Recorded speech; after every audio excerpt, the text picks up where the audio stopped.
All right, welcome back to On Texas Football. Sorry, I see you guys talking about we're late in the chat there. We apologize about that. We were just getting some things together before the show. But appreciate you guys joining us for another edition of The Winning Drive, the prime time edition. On Thursdays, we bring in a lifetime Longhorn, also like myself, but lifetime Longhorn international champion, Marcus Myers. I'm lifetime Longhorn, Rod Davis, and we're pleased to be joined by our own coach, former high school football coach at Vernon, Capel, Brownwood, Belton, Rotan. Also played college football at Abilene Christian, coached there as well on the staff at the University of Texas for multiple head football coaches these days. You can catch his work at ShipleyRanches.com. It's our own coach, Bob Shipley. What's going on, Coach? How you feeling? I'm feeling better, man. Feeling better. Went to the doctor on Monday, and he said what you have is COVID hangover. COVID. So I still got all that junk in my sinuses. My eyes are still swollen. I mean, it ain't much fun, but anyway, better than catching it. I never had it before, so I didn't have it back. And it was that was your first time with COVID? First time. Wow. Really? I had it like 3 times. Coach, that's amazing. Like I tried to avoid it, and I got it like 2 or 3 times. And now, and when it obviously started in 20, what it started? I think it started. I remember kind of when it started because wasn't it after like Kobe died? I swear, like that's sort of timeline kind of fits. It was spring break. It was I know. I was. When did Kobe die? I feel like it was 2020. Yeah, it was March 2020. Whenever I was at Destin, Colorado. I mean Destin, Florida, and anyway, they said don't come back. So I said, hey, this ain't a bad place to stay right here. That's why you never got it. You was out there anyway. You was isolated anyway, Coach. But you say Kobe died on January 26th. In January, yeah, I remember it right around then too, right? Right around then, I swear. Yeah. So we were out like at brunch. Like out and going to Austin World, just having a good time. And then my wife was like, Kobe died, baby. And I was like, why are you joking about something? That's stupid. Why would you joke about something like that? Don't be joking about Kobe. And then she was like, oh, no, I'm not joking. And I swear, like a couple of weeks after that, the world changed forever. Now, I don't know why the Kobe thing is linked to that. It has nothing to do with each other, but that's how I'm a sports guy. So it kind of like, boom, boom, oh, hit me all at one time. I remember that. But Coach, it's amazing. How many times have you had it, Marcus? COVID? 3. I got it 3 times. Yeah, I've had it like 3 times. Yeah, my wife has had it a couple of times. It's almost unavoidable. I would say whoever said in the beginning that everybody's going to get it. Remember somebody said at the beginning, like, oh, everybody's going to end up getting it. You're going to get it at one point. You can't avoid it. They were right. Basically, at this point, everybody's gotten COVID at least one time. Yeah, well, my wife hasn't got it and her parents haven't got it. Good. My mom's had it 3 times. Yeah. But I really think my wife and I both have O blood type. And I don't think you're as susceptible to get it if you're O blood type for some reason. There seems to be, because I've asked everybody that tells me they haven't had it back when it was going on. I said, "What's your blood type?" And I said, "O." I think I've only found like 1 or 2 people that had it that was O blood type. So I don't know, man. That's good, cause that's a good theory. Oh, I like that. That's nice because that's universal, right? Is that what O is? Yeah. Mm-hmm. I'm a universally nice guy. I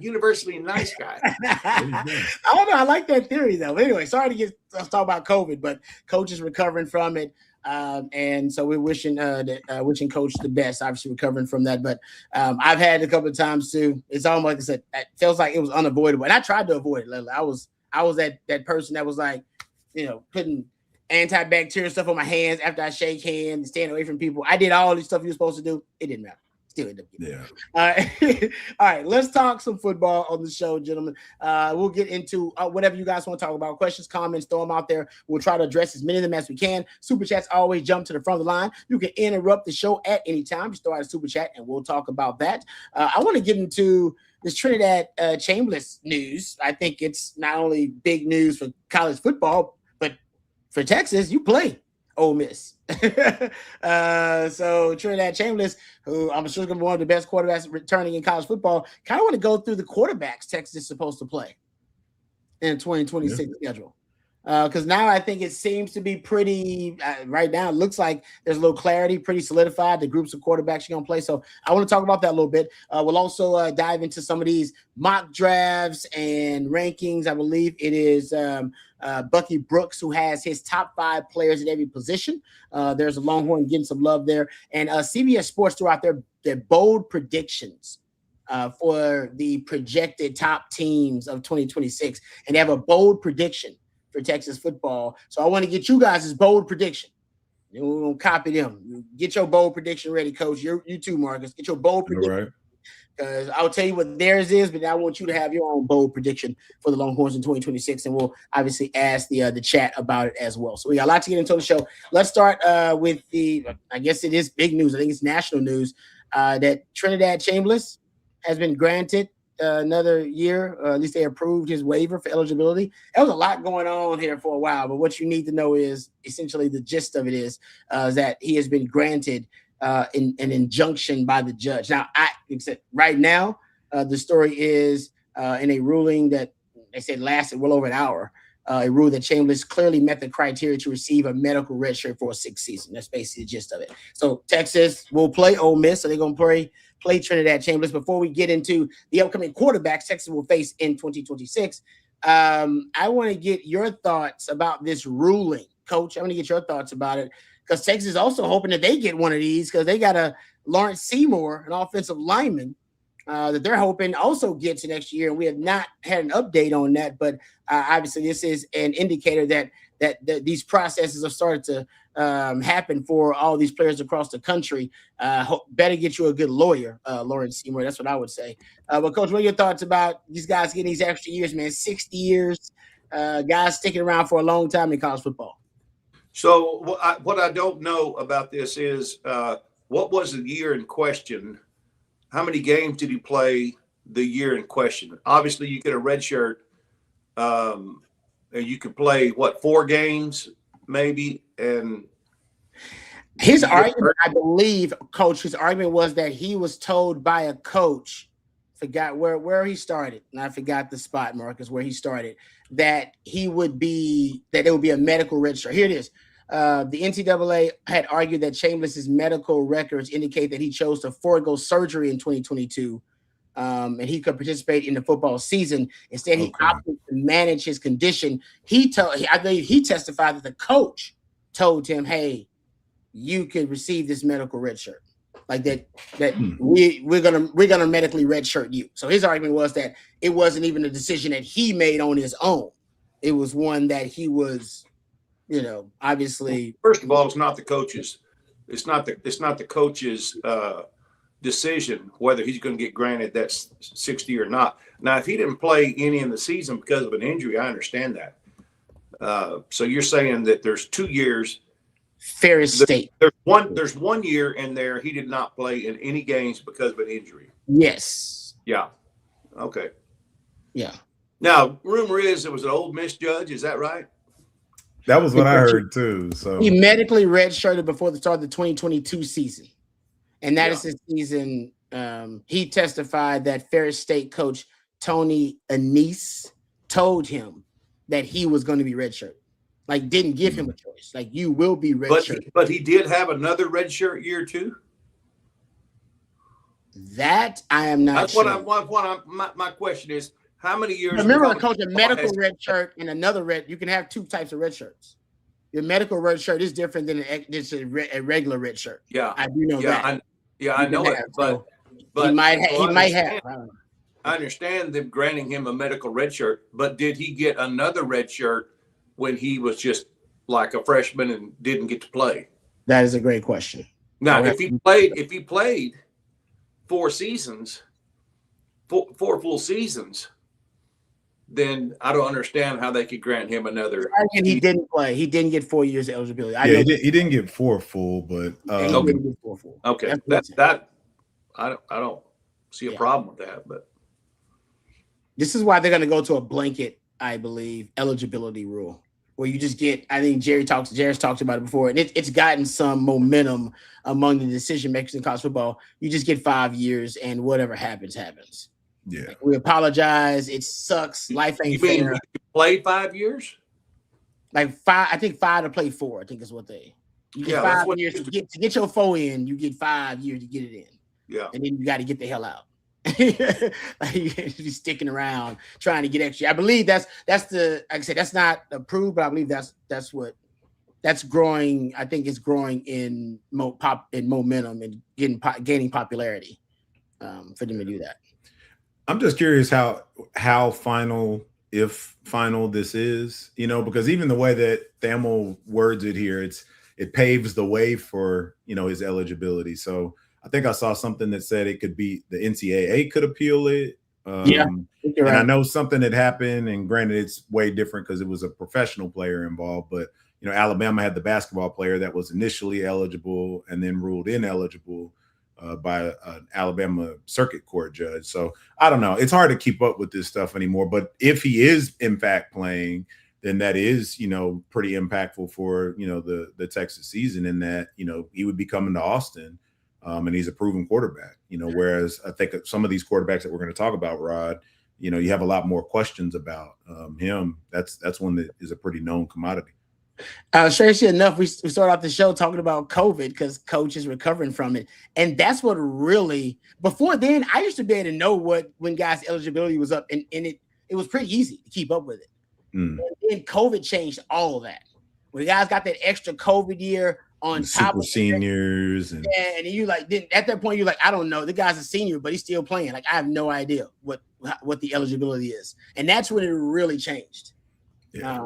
So that I think is a big part of it too. Like I have no idea. So that I know that COVID class is basically done or almost up, but that's when the rules changed in terms of eligibility. That's when the NCAA really lost not in a lot of ways, they lost their teeth because anybody wants to litigate and basically try to win another year of eligibility. Most of the time, the NCAA was, I think back in the day, were rolling over. They were granting that extra year. They have since, I think, tightened up on things. They're not just granting that extra year of eligibility. I've seen some stories where guys have gotten declined to get that extra year. Longhorn fans are hoping Lawrence Seymour, the offensive lineman, gets his extra year. And we still don't know at least the details behind his case. Or his argument, why he's going to get an extra year. I think it's that 2023 season that's up for debate in his eligibility. So, all right, let's talk about the quarterbacks real quick before we do that. Real quickly, let's thank our friends over at Von Lane, our lead sponsor, and then we'll dive into the quarterback on the 2026 schedule for Texas. But thank you to Von Lane. We appreciate them and all their support of On Texas football. Folks, if you have to do some traveling, and we know it's time to get back to business, but if you're traveling those short routes, flying in between major Texas cities, or if you're driving yourself, which can be even more stressful, dealing with traffic and road rage, and then wherever you're going, you get there and you're jet lagged and you're tired, that can be a very stressful experience. You don't want to have to deal with that. Our friends at Von Lane, they deliver a first-class travel experience on the ground. You board in minutes at a private hotel terminal. You settle into one of just 22 oversized leather seats. You enjoy complimentary snacks, beverages, and hot towel service on every trip. They also have complimentary Wi-Fi as well. And on select departures, you can even get a complimentary meal. They've also upgraded their Wi-Fi with Starlink internet across the entire fleet. That's going to make their Wi-Fi even faster, even more reliable, so you can get a lot of work done on the Von Lane. I personally can vouch for that because I've done it myself, traveling for business to Houston and to Dallas. I've actually used it to go visit family. My wife loves the Von Lane. It is a fantastic experience, and I would recommend it. They serve Austin, Dallas, Houston, San Antonio, Fort Worth, Plano, the Woodlands, also Nashville, Memphis, Atlanta, and Knoxville. And if you're traveling with a team, you can even charter your own Von Lane, design the trip from pickup to drop off. Visit vonlane.com. That's VONLANE.com. And if it's your first time riding, enter the code OTF26 at checkout to receive $20 off your first ride with Von Lane. That's Von Lane, your private jet on wheels. All right. We got super chat first, and then we'll get to it. Joshy Manning, thank you, brother. Good to hear from you. Hope everything's going well. Says, good evening, gents. No question. Just appreciate you guys. See? Oh, that's nice. Appreciate you, my man. Classy. That is very classy. Nice. And you know what? I hope you're doing well, too.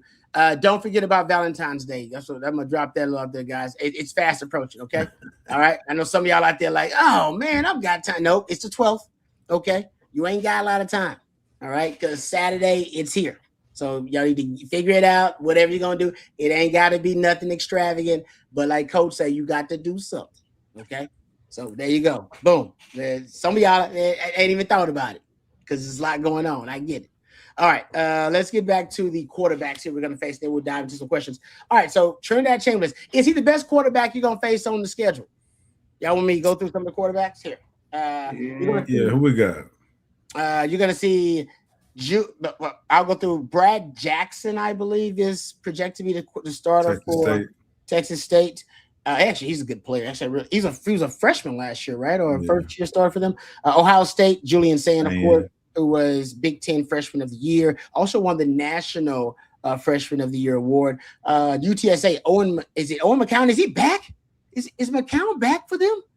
That's what we're just talking about. This dude's been around for a while. I don't know how, but I believe he's back, if I'm not mistaken. So Owen McCown could be a third-year starter for them, unless I'm mistaken there. Tennessee, I'm not sure what's going on in Tennessee. George McIntyre is a name that I've seen, but I don't know if that's going to be a competition. Not sure about that. Oklahoma, Johnny Mateer, CJ's man crush, back. You'll get Florida. I'm seeing Adam Philo. There's the kid from Georgia Tech. Is he really? Okay, so you've seen that as well, Marcus? Yeah, I think so. I think it's going to be him. Okay, so that, like I said, I haven't done much research, but that's the name that's come up most often. Ole Miss, of course, you get Trinidad Chambers. Mississippi State, Kamario Taylor. This dude is a problem as a dual threat quarterback. I would tell you that. Like, he's got some wheels. I've actually just watched a little bit of him. Mizzou, you got Missouri, Austin Simmons, I believe, has been right now penciled in as a projected starter. LSU, Sam Levitt. That's a one. He's a dude. We know Texas has seen him before. He can go. And Arkansas, KJ Jackson, and then of course Marcel Reed will be back for them. So, who do you guys believe? I'll start with you, Marcus. Who you think's the best? Is it Trinidad Chambers? Who's the best quarterback, at least projected starter that Texas will face in 2026? Yeah, I think when you run it down that way, Rod, it's probably Chambers. I think saying while he has the weapons. He's not, near as crafty, in or out of the pocket, not as mobile. And so not by any means saying that, that's a easy matchup, because you got to deal with Jeremiah Smith and the other guys that they have out there, Bo Jackson in the backfield. But I think I feel better about Muschamp finding some ways to heat Sayin up than Chambliss, who, is going to go out there and just do whatever he has to do. Levitt, I'm not as sold on, man. I mean, I know, a road game for us at LSU and in a lane offense, anything can happen. But I'm not as worried about Levitt as I am maybe Chambliss. So I would probably say for me it would be Chambliss. And then I know Joey Aguilar is still trying to get eligibility. I think the last I saw his had been denied at Tennessee, so that's why you're seeing the other names. He's still trying to get a 6-year too, I think. So, Coach, what are your thoughts? Who do you think is going to be the toughest quarterback to defend on that? Yeah, I think Chambliss is going to be the toughest. Mm-hmm. But I mean, Sayin is good. Mateer, they get the right weapons around him. He was obviously, I think, injured some last year when we played him. That's a little bit scary too. Mateer, I'm not sure. Like I said, I lost a lot of faith in Mateer. I was a big Mateer fan too, and after that injury, looked like a different player altogether. But I'm with Coach. I think if he's healthy and another year with some of those weapons he worked with last year, because I believe was it Satania for them, the wide receiver. He might be coming back for them. I hope I got the name right. But yeah, that's actually, I know right before the show, we were talking a little bit about track, Rod. So his dad is a guy named Mario Satania that used to actually coach track at Texas when I was in school. Are you serious? Yeah, he was one of the assistant coaches. He was B-Rob's throws coach.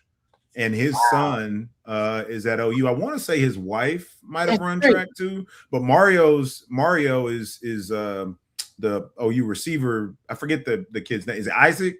Isaiah Satania. Isaiah. So his dad is Mario. Mario was the one that Oh. coached at Texas, and he did track in college. And I believe his wife, the young man that's at OU's mom, I think she did track as well in college. Okay. Wow. That's a nice nugget for that, Marcus. Yeah, so I mean I think they brought in Trail Harris, I believe, as well. A wide receiver via the transfer portal. So they got a nice wide receiving core there at Oklahoma too. And like I said, Johnny Matera have another year with those guys. So I would put him low on the list. I'm probably gonna go with Chambliss and then Saying. But I could see Saying being higher on the list just because of the weapons he has. Right. I share that Chambliss is awesome. I love his, improv ability, off schedule ability, second reaction ability. But Julian Saying's weapons are insane. I mean, Jeremiah Smith. They're bringing in Chris Henry. Isn't that Chris Henry Jr.? Chris Henry Jr. will be a freshman. He'll be a freshman. But they got like 3 other 5-stars, and they've been stockpiling. I think Brandon Ennis might still be there, so he's probably their wide receiver 2 to start the year.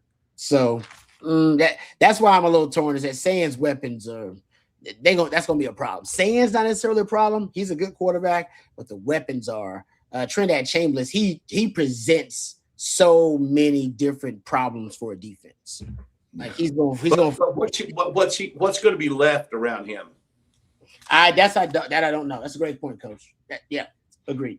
Lacey's still there. He still has a high end back to kind of take some pressure off of him. But that's a good point, Coach. I'm not as familiar with their core just yet. I told myself I was going to kind of deep dive that after we got into March and some of these spring rosters and stuff started coming out. I was going to take a look at who we're going to be playing and that kind of thing, where they're projecting guys. But that's a good point. I'm not sure. And at least it was saying, he already has that connection with Jeremiah Smith and some of the other guys. He's been in that system, whereas, Levitt's coming into Chambliss is, kind of a different situation. And then Levitt is going into a completely, different offense from what he was in at Arizona State. And that's another thing too we haven't talked about is that you're going to get a lot of either system changes or play caller changes. Even if you don't change the head coach, some of these play callers are changing as well. That also could play a huge role, either increasing the productivity and efficiency and effectiveness of these players or decreasing it in some manner too. So that's a good point. So I think I would rank them probably Chambliss and Saying are really close. And then Sam Levitt right after that. Who knows? Will Marcel Reed take another step? I mean, that's a good question. I mean, and talk about coordinator changes. They're going to lose. And how does that affect a guy like Marcel Reed? And so I do think there's a drop off for Texas, though, quarterback wise. I think there's like 5 quarterbacks that I'm concerned that to me would present a problem for Texas, and that's Julian Saying. That's Trinidad Chambliss, Sam Levitt. I'm gonna throw John Mateer in that group as well. And you keep the coordinator there too, but Arbuckle, he's still there. He's still there, Coach. The OU offensive coordinator, he's still there. Okay. Yeah. Arbuckle, who came with John Mateer from Washington State. So his system. He's been that system for what 4? It's gonna be going on 4 years or something like that. I think the reason I'm not as concerned about him, Rod, and especially with, Muschamp at the helm, is even when he was at Washington State, and I guess maybe this is why I wasn't overly concerned. Like he always had a penchant for the big play, but he would also give you a couple. And so, guys like that, you don't, unless they like just kind of do a 180, you don't tend to coach that out of them, especially if they're, still under the same coach, right? Like it's not like anything in his environment has changed necessarily to make him do anything differently. To your point, he came to OU with the same coach that was, coaching him when he was turning it over at Washington State. So, you heat him up good. And to Coach's point, I don't think he was 100% against us, but you saw him do it against other teams as well, where, he'd give up the ball in some key spots. I have trouble believing that they've like upgraded a whole lot around him. And so maybe for that reason, I feel a little more confident in him being kind of lower on that list, if you will. Yeah, no, that's good stuff. All right, so I mean, that's like I said. I think, like I said, you got 5 games. I think unless one of those other teams has a quarterback that shows up. I will say, I think you're going to play decent quarterbacks in your non-conference. Julian Sand aside, right? He's great. We all agree.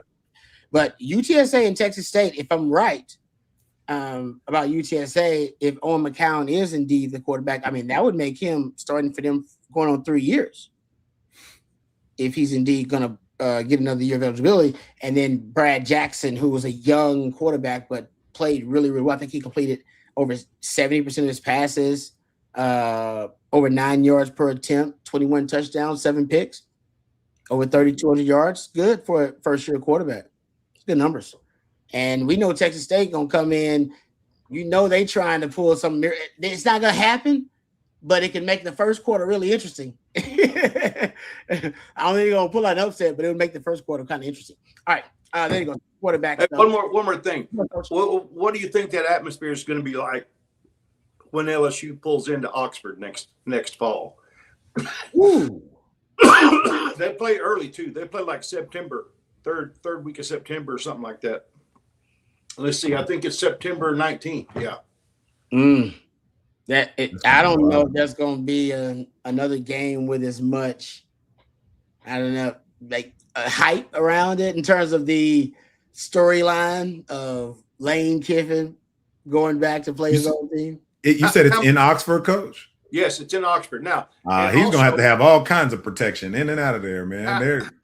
How much of what he did at LSU, Ole Miss offensively, will they be able to know ahead of time? Is he going to have to change all of his signals? Is he, I know they have the quarterback has the earpiece, but everybody else gets the signals typically. I just wonder audibles and all that stuff, if he's just going to have to completely change everything. And that crowd is going to be so loud, there'll be no way to communicate on the field. Mm-hmm. Yeah. That's good, Coach, because the beauty of it is, they know the bones of the system.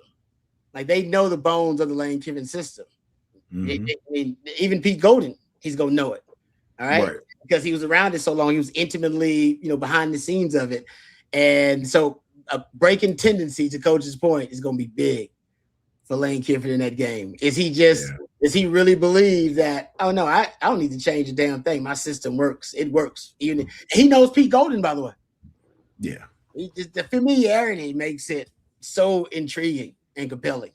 Like what in that chess match now, literally between those two guys, they're gonna be calling plays. Like who has the upper hand and who's able to, because Coach, and I get your thoughts, because there's about emotion involved in this game. And as how do you check it and be able to adapt? Yeah, do you let that fuel your play calling? Or do you try, like Marcus said, to check that? Do you want to disassociate the emotion from the tactician and the strategy of play calling? Or do you want to be an emotional play caller? Because sometimes I think Sark gets emotional with his play calling. I think Shanahan, I know Kyle Shanahan very well. He gets emotional with his play calling. I'll tell you that straight up. He will. You'll watch him and he'll think like he's actually. You can tell he's either upset by something going on with the way he calls the plays, or he's trying to prove something or emphasize something with the way he's calling the plays. But I do think I'll tell you this: LSU has got to play Clemson at home, first game September 5th, and then they play Louisiana Tech. They're not going to show anything against Louisiana Tech, so it's not like they're going to have a lot to go on, because they're playing them so early in the schedule. They'll only have 2 games, and one of them's against Louisiana Tech. Yeah, that's going to be a good one. I'm with you, Coach. That's going to be wild, man. That's going to be wild. That's going to be crazy. All right, let's get to – here's a question from at CW_House Divided. Says, hey, Coach, Jordan getting better every day, I hope.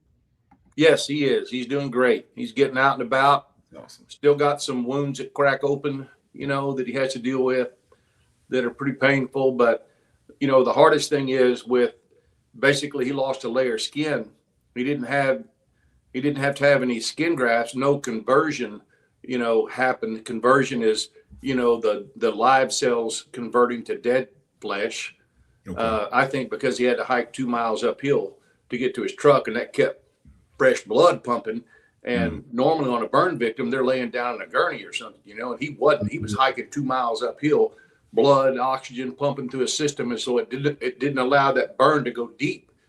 And so, but his skin is very sensitive to sunlight, to heat, to cold. The nerves are regenerating, so it's still got a long way to go, but he's doing great. I talked to him today. Doing great.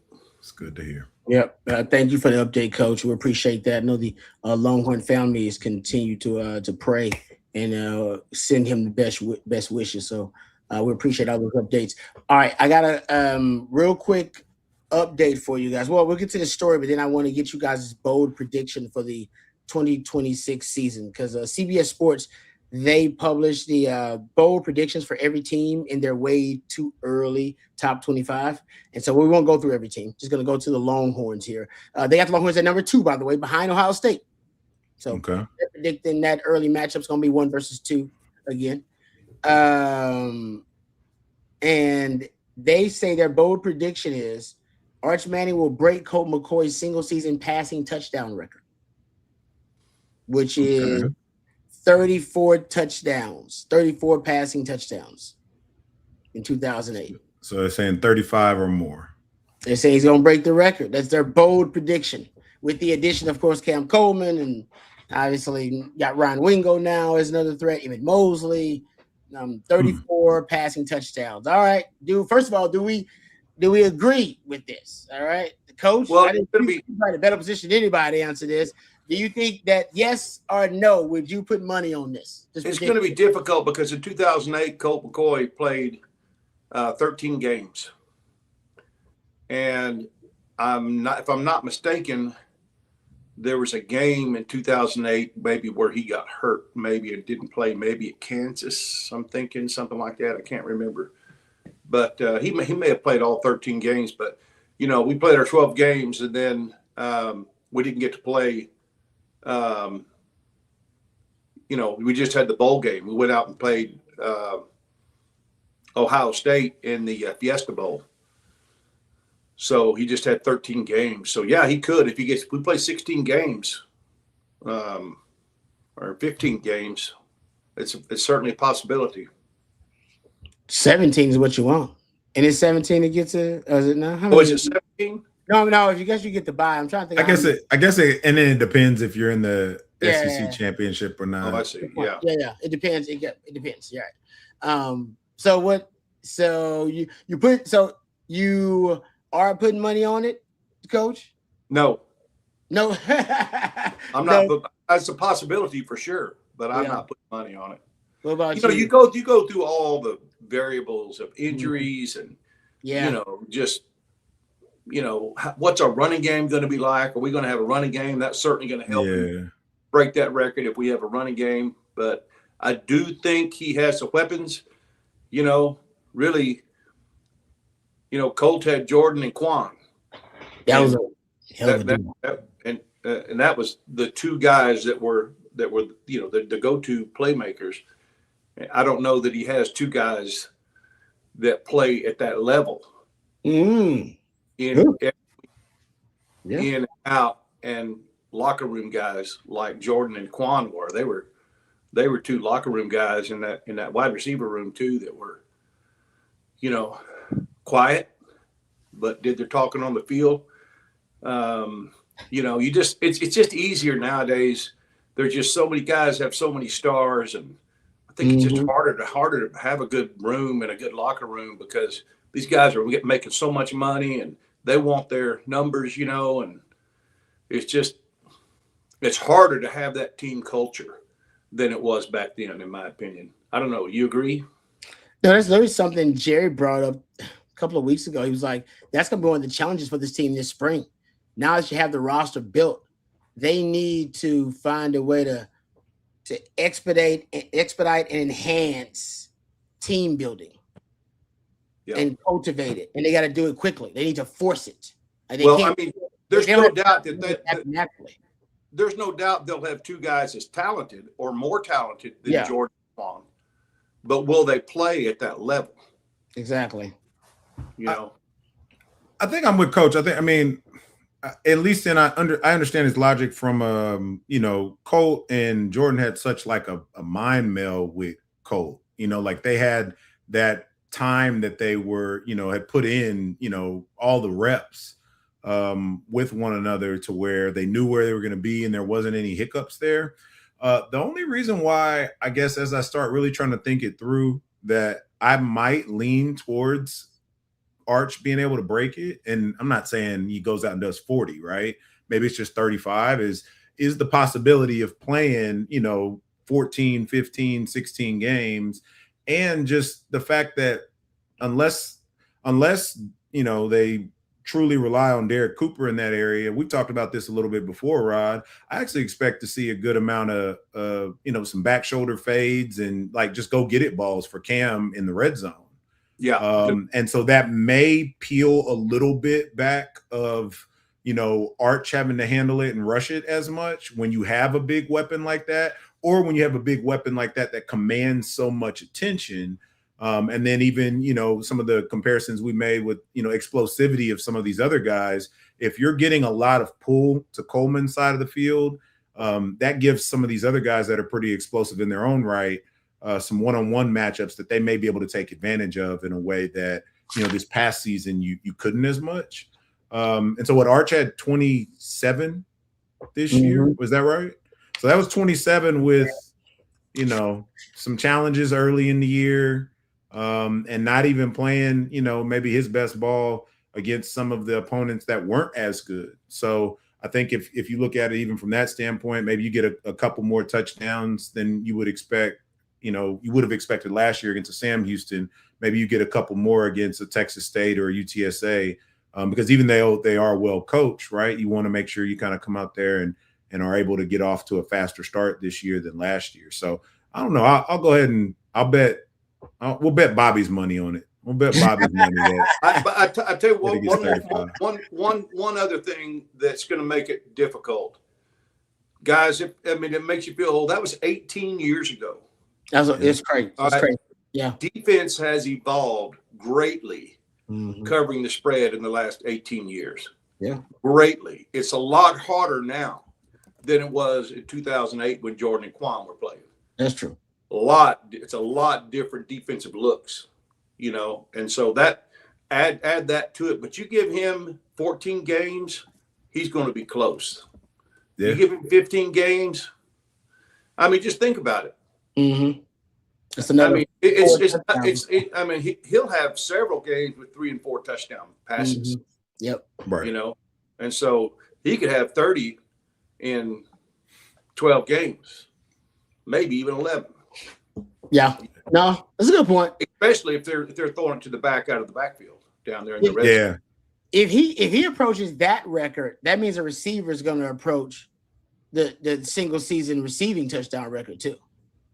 If he's approaching that, there's no way you spread it out that much. That's right. Yeah, it's going to be concentrated somewhere. It's going to be concentrated somewhere. We know that it's going to be a guy who, and it could be a Cam Coleman, it could be a Ryan Wingo.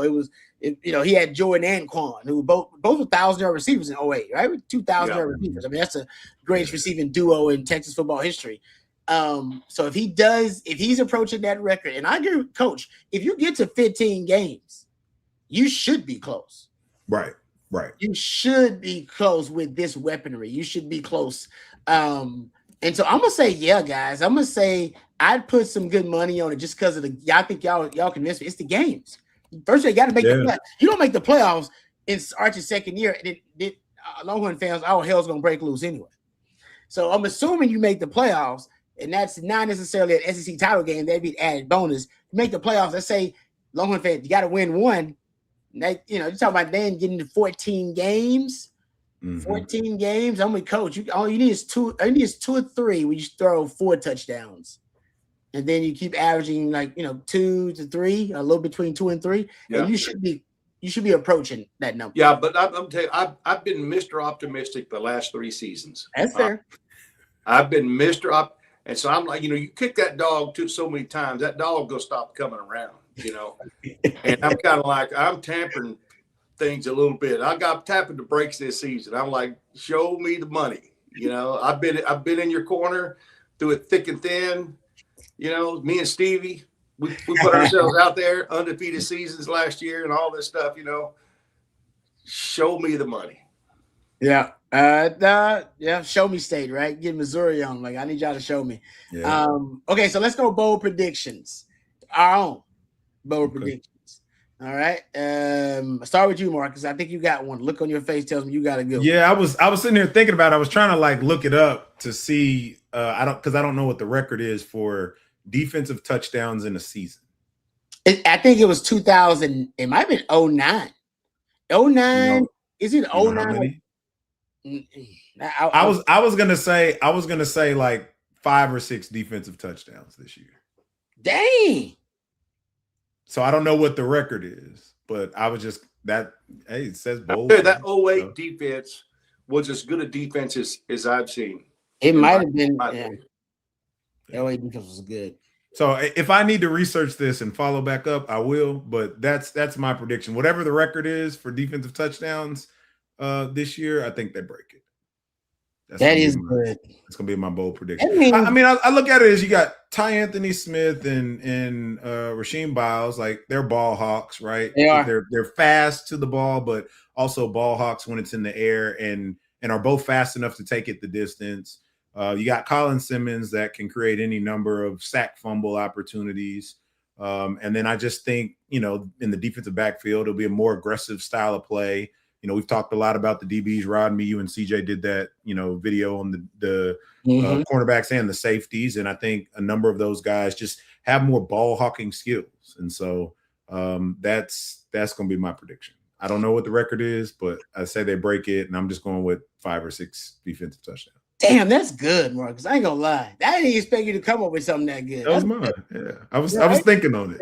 I was trying to look it up, but I couldn't find anything that was like. 09 had 4, I think. You had 4 interceptions for touchdowns in 09. 08, you had 3. No, you had 3 defensive touchdowns. 1 was a fumble return for touchdown. 2 pick sixes. I'm trying to look up one of those years, either 2014 or 2017.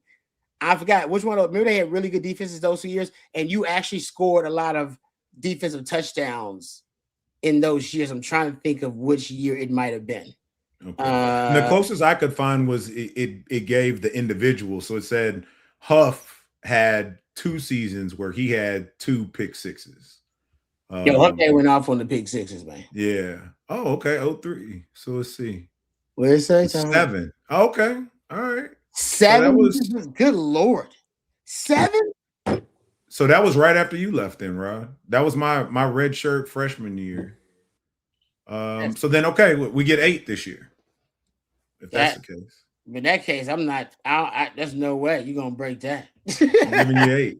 That's crazy. I'm calling it 8. Well, I bet you DJ had 1. I bet you Huff had 2 pick sixes. That's true. You probably had a couple sack fumbles in there. That's a hard record to break. I did not know that. That's a hard record to break. Well, there it is. What year was that? 03. 03. Yeah. So that would have been DJ's. I have, well, at least I would say college football records has 5 that year. He has 3 interceptions for touchdowns and 2 fumble returns for touchdowns. Dakari Pearson had 1 fumble return for a touchdown. I remember that one from Doc. It says Michael Huff had 2 interception return for touchdowns, to your point. Huff had 2 picks. It had Derek Johnson had a pick 6 that year. I remember DJ. And there's another one thrown in here too by, I don't know who it is. Okay, but I think it is 03 because I can't find a year where you have more than 4 or 5 defensive. I'll go back and try and find it, or I'll hit up Bianco. But whatever I figure out the official one is, I think they break it. I like it. It doesn't matter. They're gonna break it, right, Rock? Yeah, they're gonna break it. I ain't gonna lie, that's good, man. Put up a number, they're gonna break it. Because I like the Rasheem Biles is a ball hawk, so is Jelani McDonald. Tyson Smith can be in that conversation too. Kate Phillips can be in that conversation. I think he's got that. Grayson Littleton can be in that conversation as well. I think he's got some of that in him. And all you need is and Colin Simmons, by the way. Colin Simmons is in that conversation. That's like six. That's like half the guys on the defense, right? That are in that ball hawk conversation. All right, Coach, that was a good one. What are your thoughts? What's your bold prediction, Coach? Even though I know you're not, you say you want to show me. You're in the show me phase. What's your bold prediction for 2026? This whole time, see, I was thinking you were saying BOWL. And so I'm trying to think. I'm trying to think bowl predictions, man. Well, I'll tell you this, Coach. The national championship is in Vegas. You said bowl. Okay, that's kind of like gay biker. I knew that was about to come up. I thought about was gay biker, Coach. That's all I was doing. I was thinking bowl predictions. Man, I hadn't even thought about bowl predictions. Oh, that's funny. Yeah. Bold. I know I don't enunciate all the time. Bold predictions. Your bold prediction could be a bold prediction. It could. I'm going to say. Combine them. I'm going to say that we get back in the good graces and have 1,000-yard rusher again. Okay. That's not that bold. That's not that bold. Because Sark is this only year Sark hadn't had 1,000-yard rusher was last year. All right. Get bold. Get bold. I'll go for it. I'll go real quick. I think I got. All right. You got one? Go ahead. How about we got 1,000-yard rusher and 2,000-yard receivers? Now that is bold. Okay. That's bold. That's bold. There you go. That's bold right there. That would be a good season. That would be good. To me, that if you do that, you got 2,000-yard receivers and 1,000-yard rusher. You're talking about that would kind of lead to my prediction, which is I think you're going to be in the conversation to be the most explosive offense in the country. I think you're going to be top 10 explosive plays. If you look at 20+ yard plays, you were there in 2023 and you were there in 2024. So actually, maybe I'm like, it ain't that bold to even throw it to assume that because you were top 10 in explosive plays. So maybe I'm saying that you're going to be top 5 in explosive plays in 2026. You're going to be top 5 in the country. And last time Sark was top 5 was 2024 and then in 2020 as a play call. Team was top 5 in explosive plays. And that 2020 Bama offense and then that 2024 Texas offense. And one you went to the national title and the other you were a couple of plays away from getting to the national title. So one you won. So if you're elite in explosive plays, especially at Texas, good chance you're gonna be, in the Final Four or Elite 8 of college football, whatever that is. You'll be in that conversation. So yeah. But not that bold considering all the weapons they got. They got a ton of weapons. All right. I think the one thing that might keep us from my bold prediction is the running back. I just don't know that we have that much of a proven running back yet at our level, at this level, in this conference. Yeah. I mean, but then it also goes back to your game. It'll split your 1,000. Yeah, you'll split them. Yeah. You won't get to your 1,000 quite, maybe. Right. You'll split them, but it goes back to also if you get extra games, right? If you get 15, what you got to average is a little bit more manageable in that regard. And hopefully if you can spread it amongst those two a little bit more and sprinkle in some Cooper, you're not having to rely on Arch as much. But at the same time, it's kind of like sometimes, man, like that thing, it gets things going when he takes off. So you got to average 66.6 yards per game for 15 games. That's not crazy at all. That's not that wild. That's not crazy. Especially if they rip off a couple 120, 125 yarders, And this goes back to the explosivity, though, right? Like, I'm not talking about them grinding it. I'm just saying you get a 40-yard touchdown here, a 50-yard touchdown there, right? I think your explosivity number showed like those guys were top in the country, they were last year. Yep. That's the key. You're right about that, Mark. That's kind of the key. You can't. You can get some of those big plays. I think you can get back there to getting those kind of numbers because Raleek Brown and Hollywood Smothers are both really explosive backs. I mean, I've shared the numbers with you, but they like this. I'll give you one stat. We'll move on. Texas right now has the only backfield that I've researched, and I've done the research, all the power teams, but I know the transfer portal makes things a little bit tricky. The only backfield with two backs who last year had at least 48 missed tackles forced, at least 600 yards after contact, and at least 9 20-plus yard runs. The only backfield in the country. There are some that's close. Texas Tech has a really good one. Louisville has a good one. Michigan has a good one. That are close, but they don't check all three. They don't fit the entire criteria. So Texas backfield should be in the conversation for the most explosive in the country. All right, let's get to some questions. How about this? Oh, Brian says, bold prediction. Raleek will be 1,000 guy. What is he, Marshall Faulk? I was about to say, that was exactly what I was thinking. Great show on turf. You bringing that to DKR? But it's bold. We asked for bold. That's bold. That's bold. I ain't gonna lie, that's bold. That's really bold. I do think he will be heavily involved in the passing game, though, Brian. I'm with you on that. They were both Hollywood Smothers and Raleek Brown were top 20 in running back targets. Remember in 2024, Jaden Blue and Trey Weiss were both top 10. Both top 10 in running back targets. They both had over 50 running back targets that year. Think about that. And I think Sark, I know Sark has said it. Running back is the most underutilized weapon in the passing game. He loves running backs in the passing game. So to your point, Raleek Brown will be weaponized that way. Might be tough for him to get to 1,000 just because you got so many other weapons. Only one football. Hey, but if they get to playing 16, 17 games, who knows? All right, they can get there. All right, real quick, so we're talking about Raleek Brown. This is the numbers that I love. This is great. So if you look at 10-plus yard runs, Raleek Brown, all right, he has more 10-plus yard runs than Hollywood Smothers. Both of those guys end up being top 20 in the Power 4 in 10-plus yard runs. If you look at 20-plus yard runs, Raleek Brown had 12, Smothers had 9.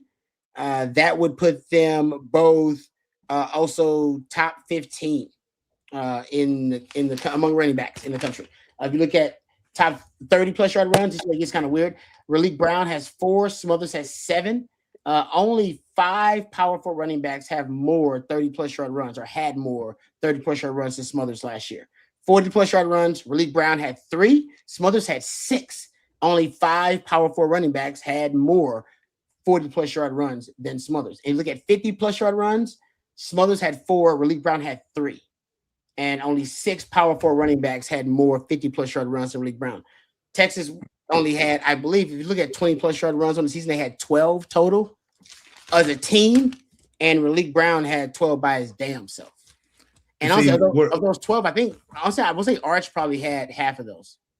I'm not making that. When you talk about Raleek Brown, it's interesting what your numbers bear out, Rob, because initially when you were, starting it and some of them were kind of skewed his way, I was thinking, okay, that makes sense for kind of how I have this envision in our offense because he had Jordan Tyson, right? Yeah. So that's a guy that's commanding attention, maybe makes it a little easier in your running game. But then again, Tyson was banged up a good bit. So I'm not sure if he had him for all the games. And then towards the end there, you had Levitt, that was having his own issues. So, but it still just kind of represents the overarching thought that if you have this big gravitational force out there, like Cam Coleman on one side and a guy in Ryan Wingo that you still have to account for, because if he gets the ball in space, he can take it the distance.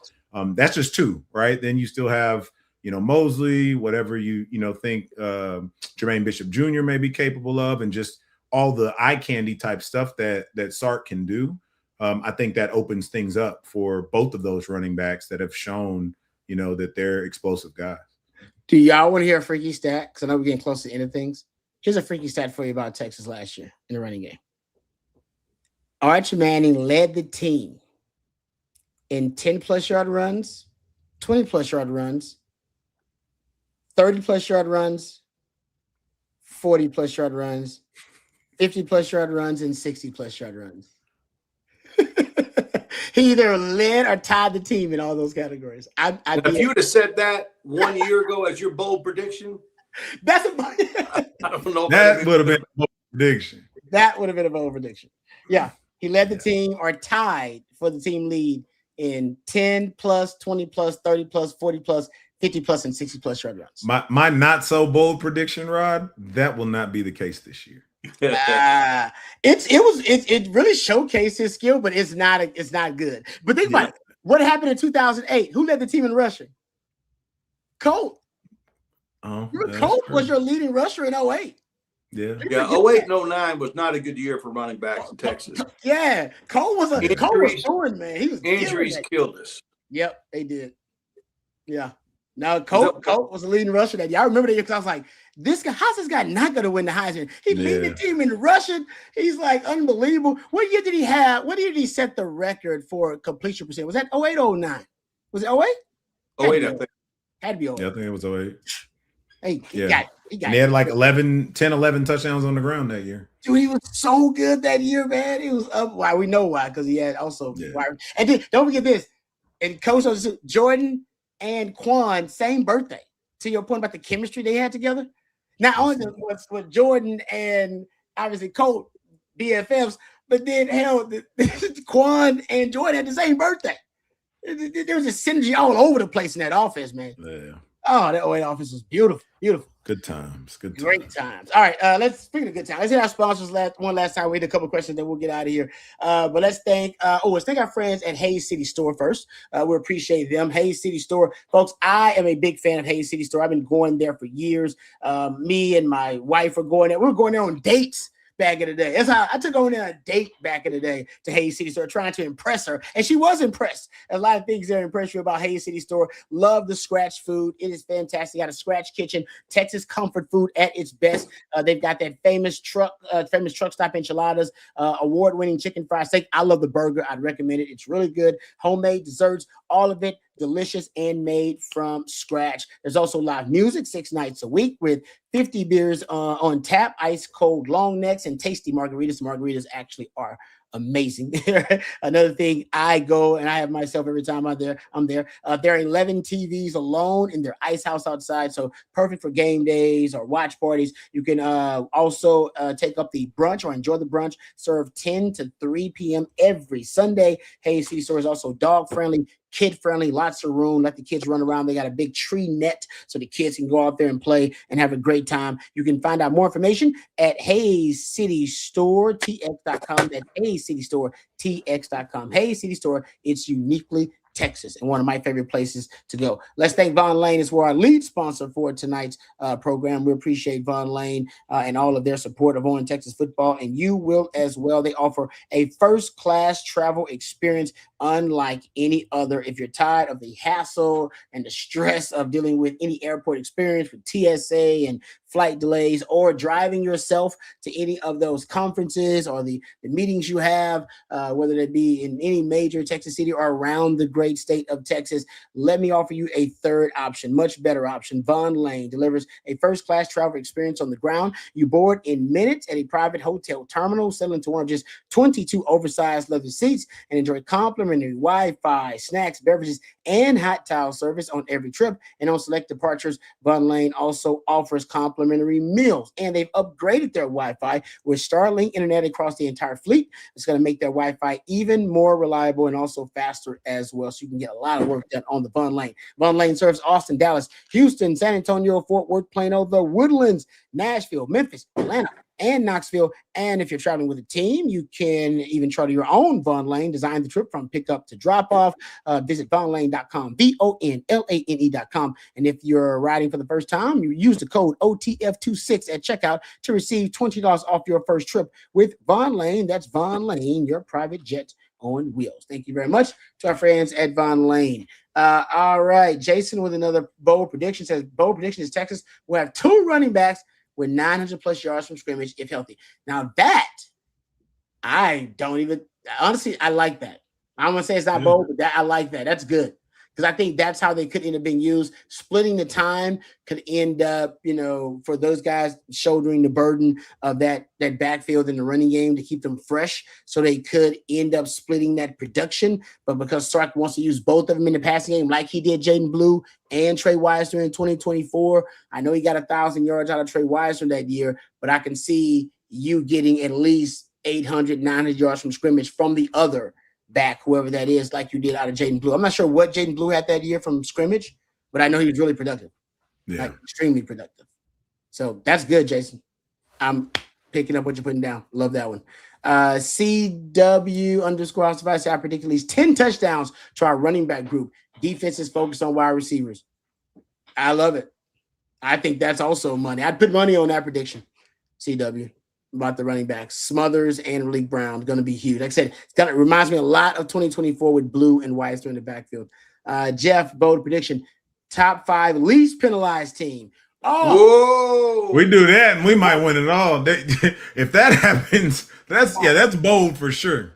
That's bold. Yeah, they pull that off, and I'll go ahead and book I might book a cancelable room in Vegas right now if we're gonna get top 5 least penalized in the country. Oh man, that's a good one. That's a good one, Jeff. That's a great one. Yeah. I would say that's a great because that keeps a lot of these explosive plays that we're talking about from coming back. Guys, you know when I went and looked at penalty yards, obviously Texas was dreadful, right? 132nd in penalty yards per game, and I think 129th in total penalty yards lost. So thinking about lost yardage last year, so let me look at lost yardage. You lost yardage on penalties, of course, the tackles for loss and negative plays. Texas over 1,200 total lost yards last year on penalties and also on negative plays. And that is the 9th most in college football, 5th most in the Power 4 by my calculation.